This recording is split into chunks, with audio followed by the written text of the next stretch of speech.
हमारे वर्तमान संसद भवन का जो अभी आकार है, उस आकार के तहत जो हमारी सभ्यता और संस्कृति है, जो मध्य प्रदेश राजस्थान के मंदिर मुरैना में बहुत सारी जगहों पर मंदिर है, उस मंदिर के अनुरूप का वह ढांचा था, लेकिन आपने त्रिकोण बना करके सनातन धर्म का अपमान किया, भारतवर्ष के सनातन संस्कृति का, यहाँ के शिल्पकार का और यहाँ का अपमान किया है।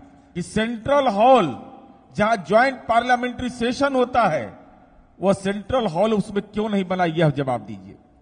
हम साथी प्रवक्ता हेमराज जी और हमारे साथ में महिला नेत्री डॉक्टर सागरिका चौधरी जी, आप सभी प्रिंट मीडिया एवं इलेक्ट्रॉनिक मीडिया का मैं स्वागत करती हूं।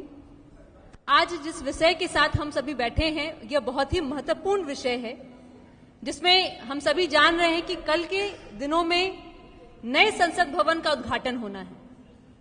लेकिन ये नए संसद भवन के उद्घाटन को ये समझने की बात है कि आखिर इस ऐसी परिस्थिति में जहां देश की जनता की कई मांगे हैं, कई मुद्दे हैं, कई वादे जो 2014 में आदरणीय प्रधानमंत्री मोदी जी ने किया था, उन वादों के इतर, उन युवाओं के भविष्य के इतर, महंगाई के सवालों के इतर और कोरोना काल में जिस तरह से देश की आर्थिक बल का इस्तेमाल करके नए संसद भवन का, जिसका बहुत ही ज्यादा जरूरत नहीं था, पहले आम जनमानस की समस्याओं को समझने की जरूरत थी, आम जनमानस के समस्याओं को समाधान करने की जरूरत थी, उन विषयों पर नहीं कह करके मन की बात करते हुए प्रधानमंत्री जी ने अपने 9 साल निकाल दिए। इन इसी विषयों के महत्वपूर्ण विषय पे आज हमारे प्रमुख प्रवक्ता आदरणीय श्री नीरज कुमार जी आप सभी से इस विषय पे अपने बातों को रखें। सर्वप्रथम मैं सागरिका दी से मैं चाहूंगी कि वो अपनी बातों को रखें। सारे प्रिंट मीडिया को मेरा नमस्कार।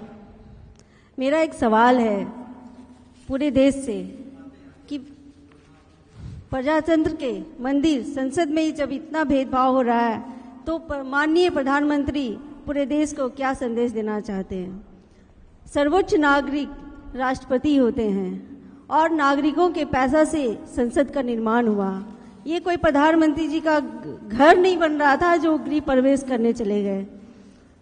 जब संसद का शिलान्यास हुआ था, तब भी पूर्व राष्ट्रपति जी को नहीं बुलाया गया था, और आज जब उद्घाटन हो रहा है, तब भी राष्ट्रपति जी को आमंत्रण तक नहीं दिया गया है। मैं देश की जनता से एक सवाल करना चाहती हूँ, क्या महिला होना एक दोष है, दलित होना एक दोष है, या फिर एक आदिवासी होना दोष है? मैं इस पे हमारे प्रदेश के प्रमुख प्रवक्ता नीरज सर को मैं दे रही हूँ, वो इस पे विस्तार से बात करेंगे। धन्यवाद। इसको क्या करना है? हमारी साथी ने बताया आपको कि जिस तरह से जो संसद भवन के उद्घाटन की बात हो रही है, उसमें हमारे देश के प्रथम नागरिक महामहिम राष्ट्रपति जी का जिस तरह से अपमान हुआ है, मैं कहती हूँ कि अपमान महिला का अपमान है, एक आदिवासी महिला होने का अपमान है। यह अपमान का बदला बिहार की महिलाएं लेंगी, और इसी बिंदु पे हमारे मुख्य प्रवक्ता आदरणीय नीरज सर आपसे आप सभी से बातचीत करेंगे। आज के इस संवाददाता सम्मेलन में हमारी पार्टी के प्रदेश प्रवक्ता हेमराज राम जी, अन्नुप्रिया जी, डॉक्टर सागरिका चौधरी जी, इलेक्ट्रॉनिक एवं प्रिंट मीडिया के सम्मानित साथियों, आज का संवाददाता सम्मेलन आज यह कहा जा रहा है, देश के अंदर यह विमर्श का विषय बन गया और बिहार के नेता बीजेपी के भी इसमें शामिल हो गए।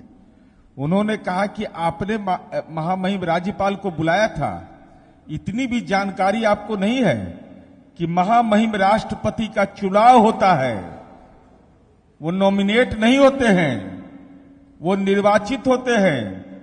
संसद के सदस्य और साथ ही साथ विधानसभा के माननीय सदस्य वोट डालते हैं। तो आप तुलना किससे कर रहे हैं? वो तो महामहिम राज्यपाल को नॉमिनेट किया जाता है। और आप तुलना कर रहे हैं महामहिम राष्ट्रपति का। ये सीधे तौर पर भाजपा की जो नौटंकी है, जिसकी चर्चा पहले किया गया कि ये सीधा एक आदिवासी महिला होने के कारण आपने ये अपमान महिला होने के चलते भी और आदिवासी होने के चलते आपने देश के प्रथम नागरिक का अपमान किया है। यह सर्वविदित है। यह देश की जनता इसीलिए जनता दल ने यह फैसला लिया कि हम उस पूरे कार्यक्रम से बाहर जाएंगे। और कहते हैं विस्तारित भवन के बारे में, क्या क्या बोल रहे हैं भाई? इतिहास को बदलने की कोई कोशिश मत करिए। 1970 में तत्कालीन राष्ट्रपति बीवी गिरी ने संसद भवन के एनेक्सी बिल्डिंग का भूमि पूजन और शिलान्यास रखा था और इंदिरा जी ने उसका उद्घाटन किया था। लेकिन यहां तो सबय धन गोपाल के, हम ही शिलान्यास भी करेंगे और हम ही उद्घाटन भी करेंगे आदरणीय नरेंद्र मोदी जी के द्वारा। इसलिए हमारी समझ है कि सीधे तौर पर राजनैतिक रूप से यह दिमागी साजिश के तहत कि वो आदिवासी हैं, उनको राजनीतिक रूप से अछूत मानते हैं प्रधानमंत्री नरेंद्र मोदी और अमित शाह, इसीलिए उनको उद्घाटन कार्यक्रम से वंचित किया गया है। अब हम इनको बताना चाहते हैं कि जरा देख लीजिए ये कितने बड़े सनातन धर्म का अपमान करने वाले लोग हैं। यह जो संसद भवन है वर्तमान का, इसको जब आप देखेंगे तो ये एक मंदिर जैसा आपको नजर आएगा। मंदिर जैसा आकार इसमें नजर आता है। मंदिर जैसा देखिएगा आप। और मैं इसको 2 मिनट में आपको विस्तार से इस पर चर्चा करना चाहता हूं। यह जो भारतीय संस्कृति हमारी है और ये मध्य प्रदेश राजस्थान के इलाके में, मुरैना के इलाके में जब आप जाएंगे तो ऐसे मंदिर आपको मिलेंगे। जब मंदिर का उस समय जब यह संसद भवन का निर्माण हो रहा था तो उस समय भारतीय इतिहास, संस्कृति और भारतीय परिस्थिति को शामिल करके इसको भारतीयता और ब्रिटिश साम्राज्य के संगम के रूप में प्रदर्शित किया गया था। यह पार्लियामेंट उस समय बना था। अभी बतावे नए संसद भवन का, नया संसद भवन का जो स्वरूप है, यह कौन सा स्वरूप है? त्रिकोण का स्वरूप है। और यह जानिए कि यह त्रिकोण का स्वरूप के पीछे मामला क्या है। उस समय जब यह संसद भवन बनने की बात हुई तो बेकर थे, बेकर, वो त्रिकोणाकार उन्होंने डिजाइन उस समय दिया था, लेकिन उसको रिजेक्ट कर दिया गया था। कहा गया था कि नहीं, यह भारतीय डिजाइनर को इसमें शामिल करिए। भारतीय वास्तुकला इसमें नहीं रहेगा, भारत की कला संस्कृति नहीं रहेगी, भारतीय सभ्यता नहीं रहेगी, तो यह मंजूर नहीं किया गया था। और उस समय लॉर्ड हेडिंग ने यह सलाह दिया था कि भवन को पूर्वी और पश्चिमी सभ्यता के संगम के रूप में प्रदर्शित करें। भवन पूरी तरह भारतीय जनमानस के अनुरूप बनाया गया था। अब चलिए इनका जरा देखिए कि हिसाब किताब। तो यह डिजाइन जो वर्तमान डिजाइन है, मेरा सीधा आरोप है कि जो देश के संविधान सभा में, देश के संसदीय व्यवस्था में जिस पर लगातार विमर्श होते रहा, जिसको रिजेक्ट कर दिया गया बेकर के डिजाइन को, उसी टाइप का डिजाइन बना करके नया संसद भवन देश को समर्पित करने की तैयारी हो रही है। और उस समय जो बना था, आपने देखा है कि आपने बताया आपको। अब चलिए, जब ब्रिटिश सरकार ने संसद बनाया था तो दुनिया के कई विख्यात शिल्पकारों ने अलग अलग डिजाइन बनवाया और अंततः 2 शिल्पकारों को सेलेक्ट किया गया था। यह इतिहास के दस्तावेज है। लेकिन सवाल मोदी जी आपसे यह है कि आखिर इसमें खेल कौन सा हो रहा है? भारतीय संसद बनाने का ठेका जिसको दिया गया वह व्यक्ति है बिमल पटेल। गुजरात के मुख्यमंत्री रहते हुए उसको बड़े बड़े काम दिए गए, उसको पद्मश्री इन्होंने दे दिया। देखिए सातिराना तरीके से क्या काम किया गया। जो केवल गुजरात में, अगर ये बहुत बड़े शिल्पकार थे, वास्तुकार थे, आर्किटेक्ट थे, तो इनको देश के दूसरे राज्यों में क्यों नहीं काम मिला? क्यों काम मिला केवल जब आदरणीय नरेंद्र मोदी जी गुजरात के मुख्यमंत्री रहते हैं तब बिमल पटेल की कंपनी को काम मिलता है। जब दिल्ली इनका पदार्पण होता है तब इनका गृह प्रवेश होता है दिल्ली के काम में। ये कौन सा खेल है? नहीं तो देश के विभिन्न राज्यों के अंदर में विधानमंडल बने, बहुत सारे संस्थागत संरचनाएं बड़ी बड़ी खड़े हुए, लेकिन ये बिमल पटेल में आखिर कौन सी खासियत है कि बिमल पटेल को, जो गुजरात का रहने वाला है, उसको आपने उसकी कंपनी को काम दिया और उसको पद्मश्री भी दे दिया। पद्मश्री भी इन्होंने दिया है। और हम ये जानना चाहते हैं कि आप कहते हैं कि 800 लोगों के बैठने की व्यवस्था उसमें है। जो पुराना संसद भवन है उसमें 3 भवन है अभी वर्तमान में जो है, एक लोकसभा, एक राज्यसभा और एक सेंट्रल हॉल। सेंट्रल हॉल के बैठने की क्षमता 800, तो आपने तो 2 ही हॉल बनाया, एक लोकसभा और एक राज्यसभा। तो जो संसद का जो विशेष सत्र होता है जिसमें महामहिम राष्ट्रपति का अभिभाषण होता है, उस महामहिम के अभिभाषण में ज्वाइंट सेशन होता है, उसके लिए आपकी व्यवस्था क्या है? इस सेंट्रल हॉल को खत्म करने के पीछे आपके मन के अंदर क्या साजिश है? यह देश की जनता जानना चाहती है कि सेंट्रल हॉल क्यों नहीं बनाया गया, आखिर इसके पीछे कारण क्या है? आप यही देखिए, बिहार में जो विस्तारित भवन बना तो एक विस्तारित हॉल बना जिसमें कि विधानसभा और विधान परिषद के सदस्यों की संख्या उसमें आराम से बैठती है। और ये कहते हैं तो भाई अगर इतनी नीयत आपकी साफ थी तो जनगणना क्यों नहीं करवाया? जनगणना क्यों नहीं हुआ अब तक? पाकिस्तान जैसा देश जनगणना करा लिया, लेकिन आदरणीय नरेंद्र मोदी का 56 इंच का सीना, कोविड की चुनौती, दुनिया में अपने आप का ढिंढोरा पीटते हैं और भारत पे सामाजिक आर्थिक जनगणना आपने नहीं कराया।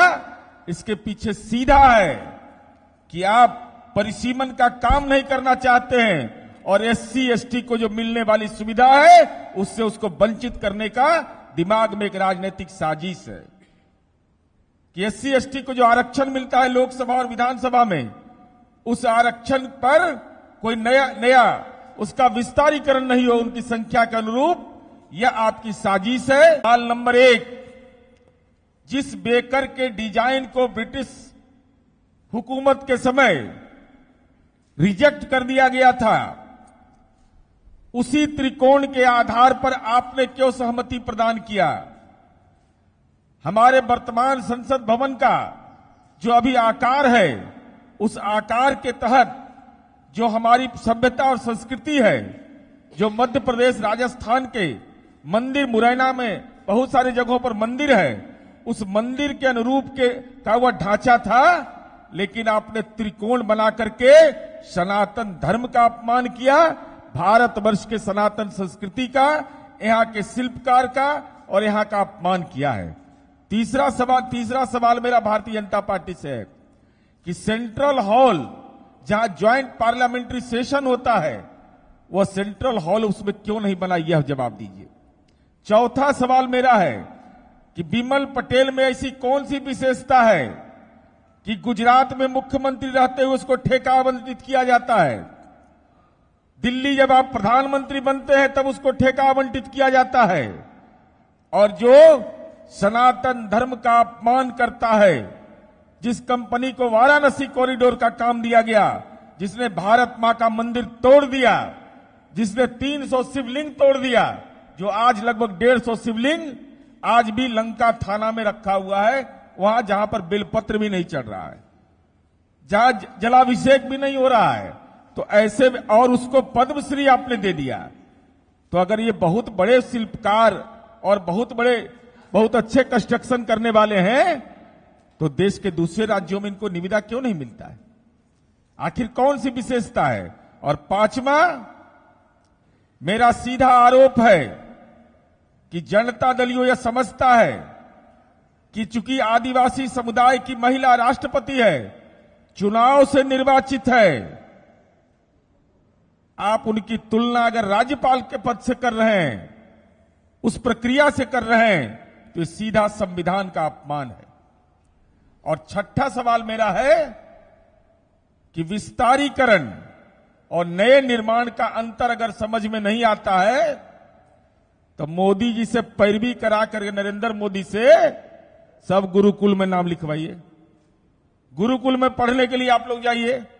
आप लोग को यह समझ में नहीं आ रहा है कि विस्तारीकरण किसको कहते हैं, और आप न शिलान्यास कराते हैं न उद्घाटन कराते हैं। इसका मतलब देश के प्रथम नागरिक को आपने राजनीतिक रूप से साजिशन तरीके से अछूत मान कर करके आपने देश के राष्ट्रपति पद का अपमान किया है।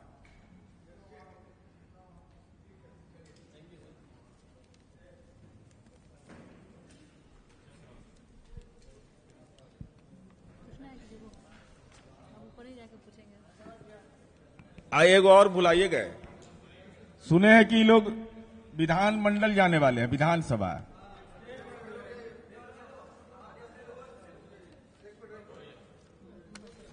तो वहां पर तो माननीय मुख्यमंत्री जी सुशील मोदी जी का भी नाम लिखा हुआ है, मोदी जी का भी नाम लिखा हुआ है। तो भाजपा के जो विधायक वो कान पकड़ेंगे कि नहीं?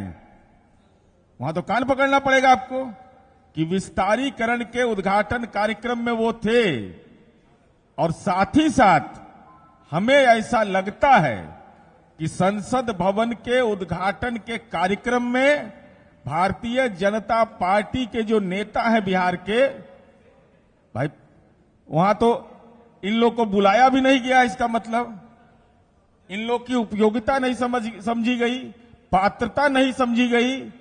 तो ये लोग अपनी राजनीति का दुकान केवल चलाने के लिए ये कार्यक्रम कर रहे हैं। नहीं तो गीता पर हाथ रख के बोलिए कि क्या विस्तारीकरण में सुशील मोदी शामिल थे? क्या यह सही है कि महामहिम राष्ट्रपति का चुनाव होता है और महामहिम राज्यपाल नॉमिनेट होते हैं? तो गीता पर रख के बोलिएगा ना। आई बिमल पटेल से क्या प्यार है कि भाजपा को कुछ इसमें आता है बिहार में कि नहीं, कि ऊपर ही ऊपर पी जाते हैं पीने वाले? ये जरा बीजेपी बिहार के नेताओं को स्पष्ट करना चाहिए।